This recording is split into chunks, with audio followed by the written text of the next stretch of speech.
getting real fidgety. We need some distractions. Who am I? I'm a human too. I'm just like you with ASD. Who am I? I'm a human too. I'm just like you with ASD. Hello, everyone, and welcome to Autism Stories, where we connect you with amazing people that help teens and adults with autism become more independent and successful. I'm your host, Doug Bletcher, the founder of Autism Personal Coach. I hope everyone had a happy Thanksgiving. Thanksgiving, I think, can definitely be a time of reflection, to reflect on our strengths and things that maybe we want to improve. So in terms of this podcast, I think continuing to help this evolve and make it more interesting and exciting, particularly in the beginning and the conclusion of the podcast, is what I'm going to aim to do. But I think the strength of the podcast has and will continue to be the interviews from wonderful and talented people we get to talk with. And today that's not going to be any different. We are going to be having an important discussion today with Tapia about self-awareness and trauma. Anne obtained her undergraduate degree in psychology from The Ohio State University and graduate degree in social work from the University of Cincinnati. She became the coordinator of the Regional Autism Advisory Council of Southwest Ohio in 2016.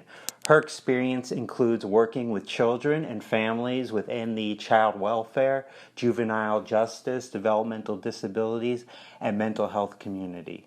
Anne's work has included developing, implementing, and administering services within the home and school environments for children and young adults with intense needs, including people with autism spectrum disorder. We hope you enjoyed today's conversation. Anne, thank you for joining us today. It's great to see you. You too. Thanks for having me. I'm excited to be part of your podcast. So I learned in doing research that we share something in common, that we both went to the Ohio State University. That's right. Go Bucks. Go Bucks. That's another podcast. Yeah. And we both studied psychology. So for me, it was a matter of wanting to know what was wrong with my brain and trying to gain a level of self-awareness. So what was the motivation for you in studying psychology? So a bit of the same, but also just my own roots of growing up in a United Methodist church where social justice is a huge focus, and just even my own family, giving back is what you do. And so to me, I wanted to be able to find a career in something that I feel passionate about, and that's definitely in being with others and finding ways to be in service with others. But then also in my teenage years, there's, that angst that we all go through was probably amplified for me. So dealt with some depression and was really confused about why, on the surface I looked like I had everything together, and yet I didn't feel like I had everything together. And so I wanted to do some of my own self-exploration, like you were saying, and try to better understand why people do what they do, and have a sense of empathy around where people are coming from. And so psychology was the direction I went for undergrad. Ended up getting into the field, really took a mental health direction, even though the very first person that I worked with was dually diagnosed. And so it really kept me in this realm of both developmental disabilities and mental health. And then, so as I went back to school for graduate work, I went into the social work field just because there were lots of experiential opportunities that said social work was more of the path that made sense for me. So I veered a bit from the psychology, but still the same realm of helping people and understanding how we tick and what's going on neurologically and all of that fascinating stuff for me if you're a nerd like me. Right. So after you graduated from Ohio State, did you immediately go into social work, or what was that process? I didn't. I was in the field for about 10 years. My very first job would have been in Arizona. I was living in Arizona at the time and was an intensive case manager for children. So really serving those who had the most significant need. And ended up moving back to the Ohio area because of family, and my mom's health was at the time not so great, and so needed to be back with family. But it was really kind of that experience of being in the field that led me into the social work direction instead. So, and I skipped a piece there, but while I was in school at the Ohio State, I was working as a direct support professional. So working with individuals with developmental disabilities, but as I mentioned, it was the people that were that I was supporting tended to have a lot going on, a lot of complex needs, and so it was that first initial experience with those individuals that really kind of sowed a seed for serving people with developmental disabilities and mental health needs. So, and I'm grateful for it because it kind of kept me.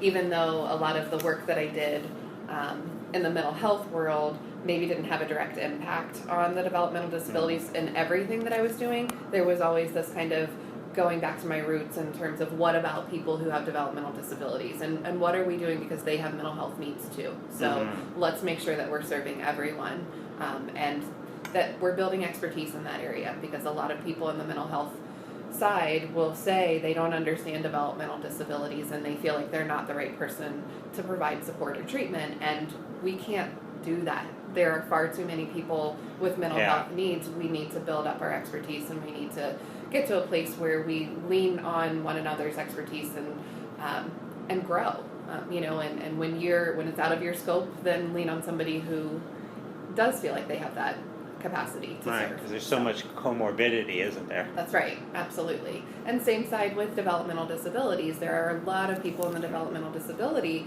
world who say, I don't understand the mental health needs that are going on. And so there's a huge need to be able to lean on both sides and use each other's expertise, and we all are supporting the same people no matter what. So let's make sure we're doing the best that we can by growing our own level of understanding and what people need. So present day, you're famous for being the coordinator for the Regional Autism Advisory Council. I don't know about famous, but yes, I do carry that title. So for those that are listening that aren't familiar with the Regional Autism Advisory Council, or RAC, as it's also known, why don't you share a little bit about what RAC is and what all you do? Yeah, so I have the privilege to be in a very unique role where I bring together people in the Southwest Ohio on the autism subject. So I try to have public sector, private sector, family members, individuals with autism all come together at the table, and we talk about what we have in our community, the things that we don't have in our community, how we can build up to best practice, and when we identify those gaps, what we can do about it. So it's really kind of a community organization standpoint of working within the autism community. Because we're identifying a lot of gaps, a lot of times we're considering what kinds of trainings we can offer. So both the facilitation of trainings to organizations or to schools, and then also bringing in experts, whether that's local or national or international, who can speak to what we identify in terms of gaps in our community and how we can just grow the capacity. So we've done all sorts of different capacity building opportunities, from training community members like our first responders to our school personnel to organizations like Women, Infants, and Children who just are finding themselves working with people with autism on a more regular basis, and they wanted to think about how to better set up their environment and their approach in serving both parents and children. So really it's a community response to a systems perspective of supporting individuals with autism across the lifespan and across the spectrum. So regardless of, we really try to address those who are severely impacted and those who are not as impacted by autism. So if someone wants to get involved in RAC, what are the different types of opportunities that are available? So we have a number of different task force meetings that everybody is welcome to. You don't have to be a member to be a partner in this community. So we have 4 county task force meetings, one in Butler, Claremont, Hamilton, and Warren County. And those are a wide range in terms of the people who are at the table. We have developmental disability representatives, we have school personnel, educational service center personnel, family members again, and then private provider organizations who come to those meetings. And we talk about everything from what kinds of trainings and resources are available within the community. Organizations can share what they're doing and new services that they're offering, programs that are either changing or ways that they're trying to reinvent themselves, or just reminding folks of what kinds of services they have to offer. And that, I would say, is the number one piece that people tell me they enjoy out of coming to RAC meetings, is hearing about resources and sharing with one another, being able to network with people that maybe you have an email address for, but when you come to a meeting, you get a face-to-face interaction with folks. And then we also try to bring in some policy as well. So what's happening locally, at a state level, and at a national level, and how does that impact us?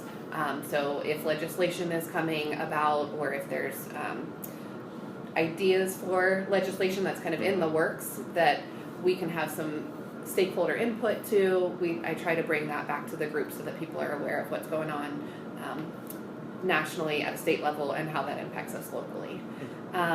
Beyond those kind of regional task force meetings, we have some age-specific groups. So we have an early intervention task force, a transition age, which is kind of your 14 through 22-ish age range, and then we have an adult task force as well.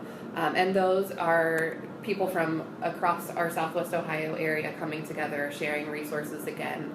And the agendas of what each of those groups may be talking about are really kind of variable based on what the community need may be. So for example, right now with early intervention, we've had a big focus on how the opioid epidemic has been impacting the early intervention system, and how, we as a collective group can be supporting one another, what kinds of resources exist, that sort of thing. And then of course, the older age range would have different topics that they're focusing on. We have a new committee that has recently formed called the Safety Initiative, which is really out of our safety series that we did in April of 2018, this past April. We started that because we wanted to train first responders. And so as we started to work with those first responders, we learned so much information that we thought, we can't consider this accomplished if we just train first responders. We really need to train the community in how to prepare for emergencies, what they can expect when they're engaging with first responders in those crisis situations.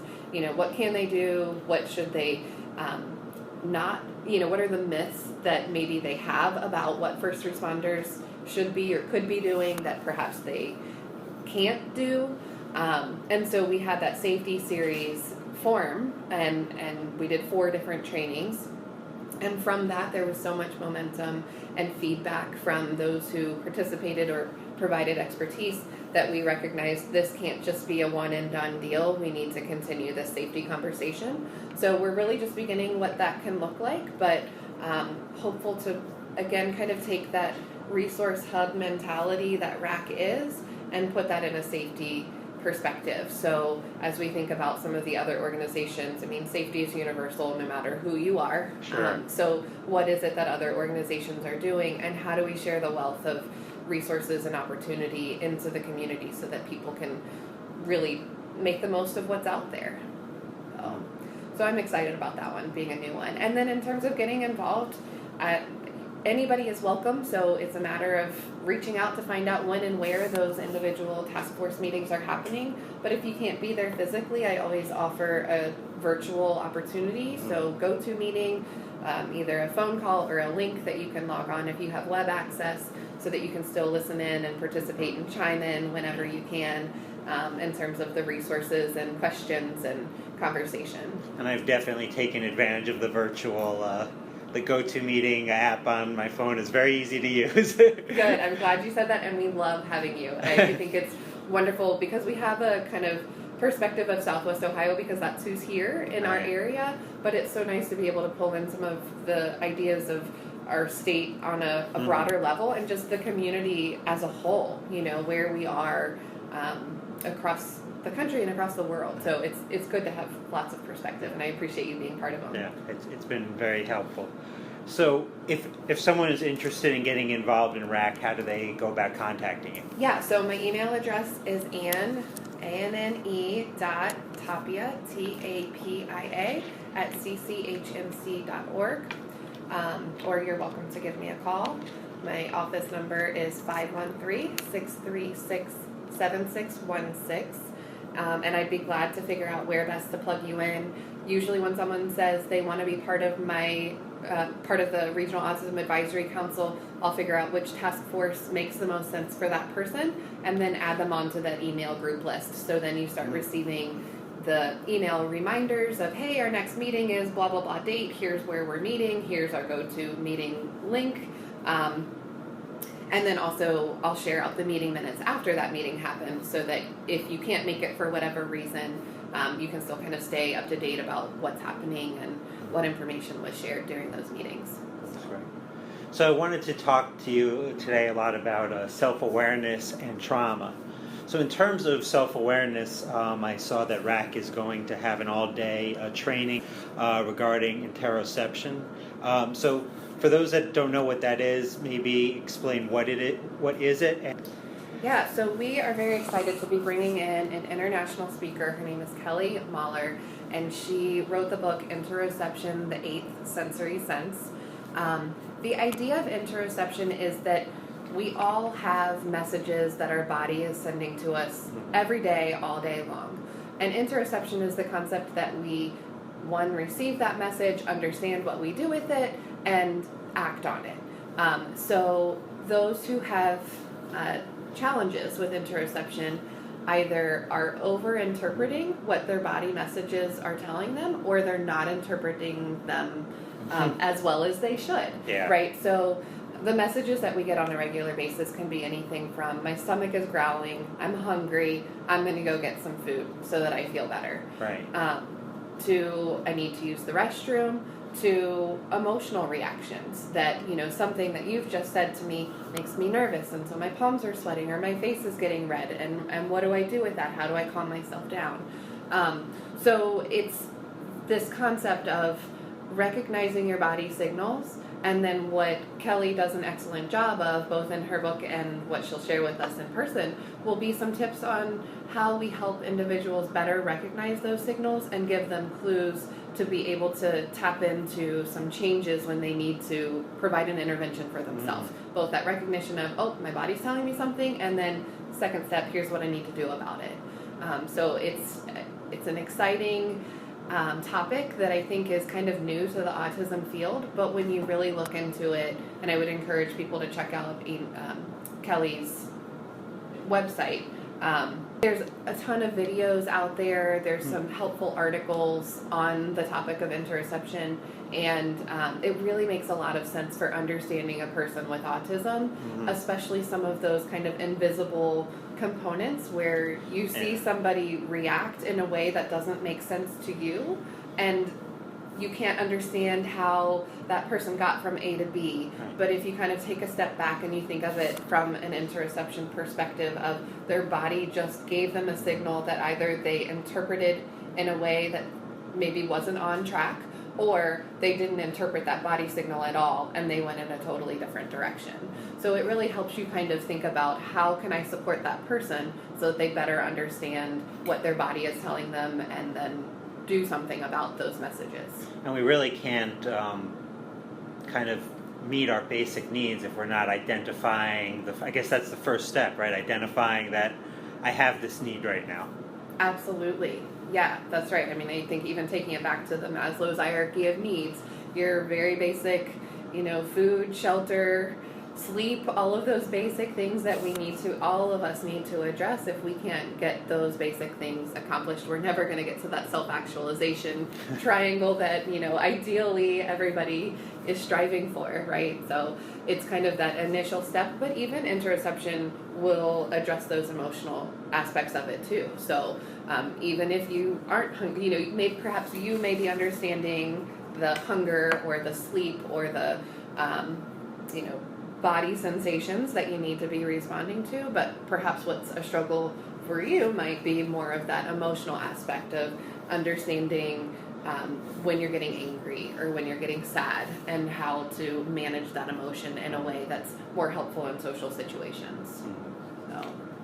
So I think one of the most important thing is so many times people don't know where to go for resources, and I feel like RAC is a helpful organization in helping people find those resources. So maybe talk a little bit about maybe some of the barriers that people encounter and what recommendations you have for people finding those resources. Yeah, so you're right. There is a huge barrier in our community in terms of connecting what's out there, because I feel like there is a ton out there in terms of resources to the people who actually need those resources. And so I feel lucky in that I am so connected to all of these people in our community that when there are questions that come up, if I don't know the answer, I'm going to find somebody who might know the answer.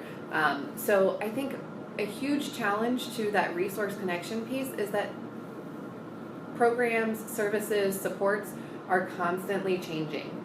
So the minute that something goes out on paper, it's outdated. And so it is really about getting connected. And that can be very hard in the disability world in general, because there's this kind of isolation that can happen for families especially who are just surviving, right? Yeah. Like it's the moment to moment, making sure that you're taking care of what's happening right now. And so it's hard to be forward thinking in terms of, what kinds of resources and connections can I make so that life is better on a whole. But it really is key to that emotional well-being and finding the resources that are necessary to make those day-to-day moments go easier. Right. So I think taking opportunities, and it doesn't have to be people who are connected to RAC, it can be outside of that. Of course, I try to bring as many people in as I possibly can, but that doesn't mean that that's everyone at the table. And so I think, encouraging families to make connections where they can, whether that's with other family members or with other organizations, programs, services, support groups online, really any opportunity that families have, and then just asking questions and asking for help when you need it. There's such a huge power in just admitting, hey, I need help, and then somebody saying, let me see what I can do for you. Yeah. And that takes a huge weight off of that stress and pressure that I think a lot of families face. Yeah. Certainly, I think that's really important, because I think certainly we have some families that have great support networks, but I think the majority of them do not. And the bigger your support network is, the more likely you are to help your son or daughter. Absolutely right. I agree with that wholeheartedly. And again, a huge challenge in any family with major stressors in their life.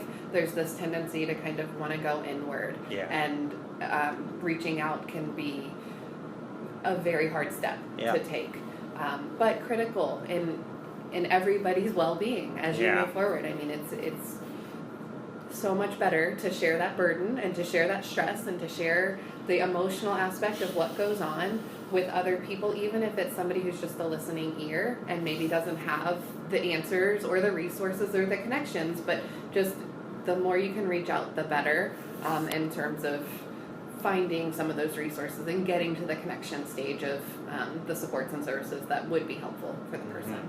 So I feel like I kind of went in a circle with that answer, but it's huge. It's a huge area, and a big piece of why the RAC role is so important, is really finding opportunities to pull everybody together and share those resources with one another so that we all recognize, like, I'm not in this by myself.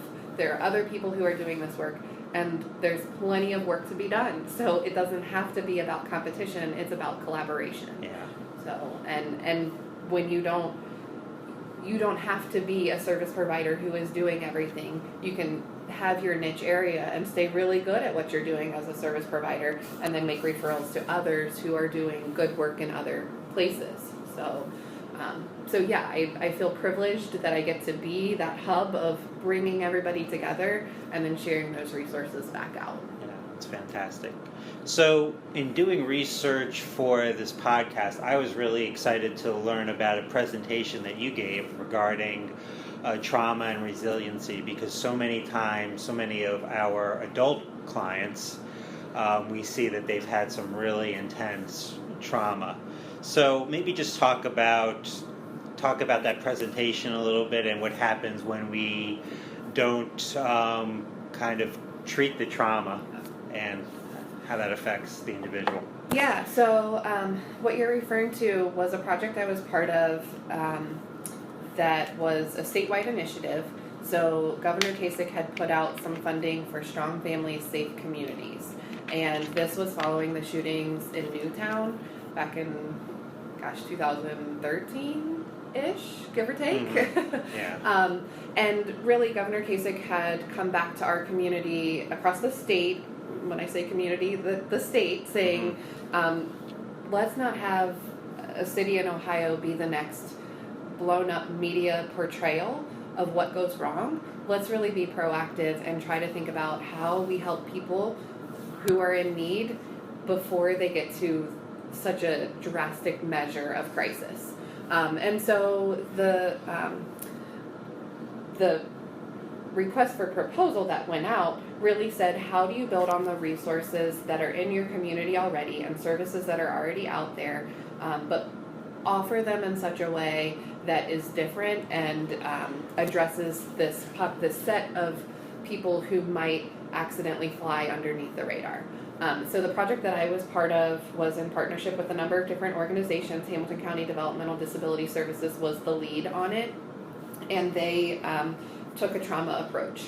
So we offered training that was serving people with complex needs, and that was really focused on what does trauma look like and what can we be doing when we identify that somebody has had some traumatic experiences. And through that work, we were able to do what's called trauma-informed biographical timelines. And then we were able to do this really intensive mapping of a person's history, what all has happened to them, and then what we can do to help support them to build resilience. And so we had a small population of people that we served that were Hamilton County Developmental Disability Services identified folks who were in what they call their, I'm afraid it's not the right name of it, but complex teen, crisis teen. I'll have to look up what that's actually called. Edit that part out. The multi-systems team. They were part of the multi-systems team at the Hamilton County Developmental Disability Services. And so we were able to do trauma-informed biographical timelines for each of these individuals. And then we pulled together their team and helped them to understand who is this person in the context of what's happened to them, what kind of trauma history they've had, and what are the resilience factors that allowed them to survive through that trauma. And so from that scope of everybody has resilience, and in particular, these folks who've been through some really heavy traumatic experiences have some great resilience to be able to still, wake up every day and put one foot in front of the other. And so what is it that has helped them to survive that? And then what can we as a team do to circle around them to build their resilience factors so that they're even more bouncing back from things that happen, right? Because all of us, we have trauma that happens to us on a daily basis. That car accident that occurred, the person who cut you off on the way to work that gets you really angry, the things that happen in your personal life that are a struggle emotionally. So all of those things, that build up over time weigh on us, and the more resilience factors that we have, the more likely we're going to be able to bounce back from those really stressful, difficult things that happen. So it was a very neat project. I loved being part of that. The work is still going on, so if you take a look at the Hamilton County Developmental Disability Services, you can find some of the featured people who have really done some amazing things with their life, despite some really traumatic experiences that they've been through. But one piece of that was the trainings that we were doing around trauma and building resilience in people who have some complex needs. So in terms of the autobiographical timelines, was that challenging to put that together? So trauma-informed biographical timelines are super intensive, both in time and the emotional weight of what you find out about a person. The way that those are organized are, you look for as many people who have known the person for long periods of time as possible, plus pulling in the files and the paperwork sometimes for people who've been involved in systems for years and years and years. You're talking books, lots and lots of history that you can pull through. And then you're literally taking a piece of paper, like a long sheet of paper that you would put up on the wall, and you draw a line that's called the line of privilege, and anything that's happened for the person that would have been a negative, stressful trauma in their life would go below the line. Anything that gave them a leg up, that helped them to be resilient, would go above the line.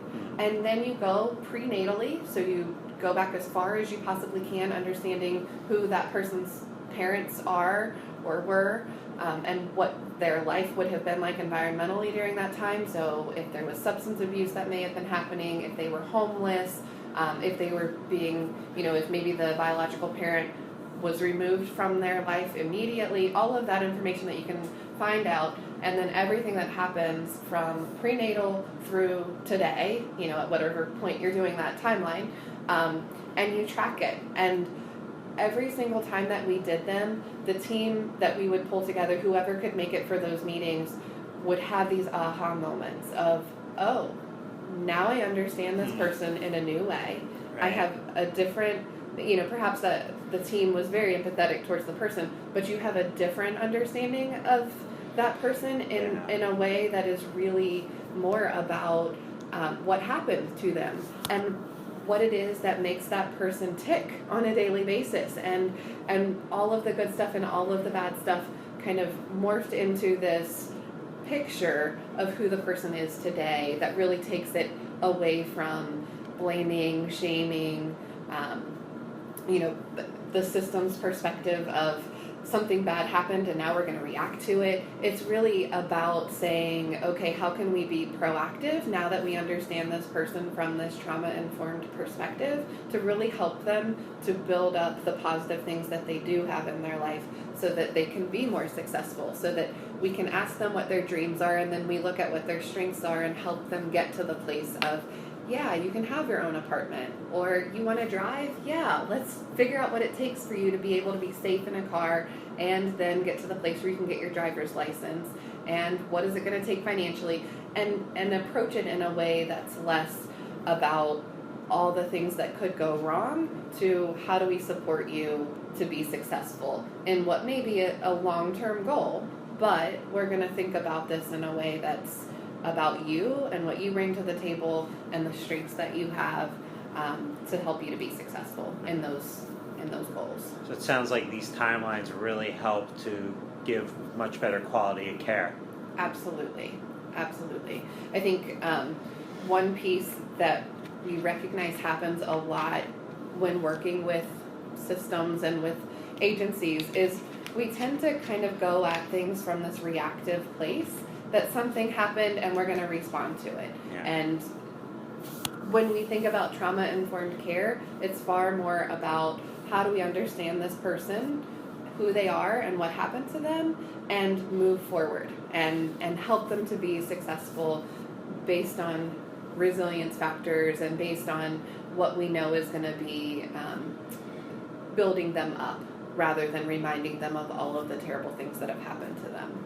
Right, which could cause the trauma to resurface. Absolutely, yeah. And there are so many things that can trigger a person because of just everyday things that maybe have nothing to do with the trauma that occurred, but when you understand what traumatic experiences the person has, you may suddenly have perspective around, oh, this is why every time I pull out a pair of scissors, they're freaking out. Right. You know, or something that you would not associate whatsoever until you really understand the person from kind of that story of who they are, and what kind of path they've walked over their life.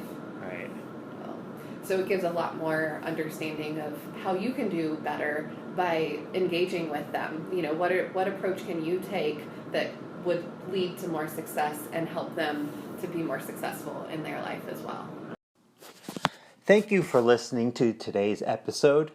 It's just so important to have so many more conversations about trauma and autism, because without that, we really are lacking in giving so many people the support that they truly need. Hopefully, today's discussion helps us to travel down that path. Personally, I appreciate so much all of the people I've had the opportunity to get to know that have shown me that truth.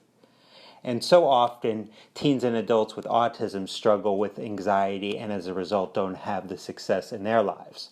Autism Personal Coach is a unique service in that we help people with autism by working on meaningful, individualized goals in the setting in which they will be used, so their anxiety is greatly reduced, and as a result, they become more independent and successful.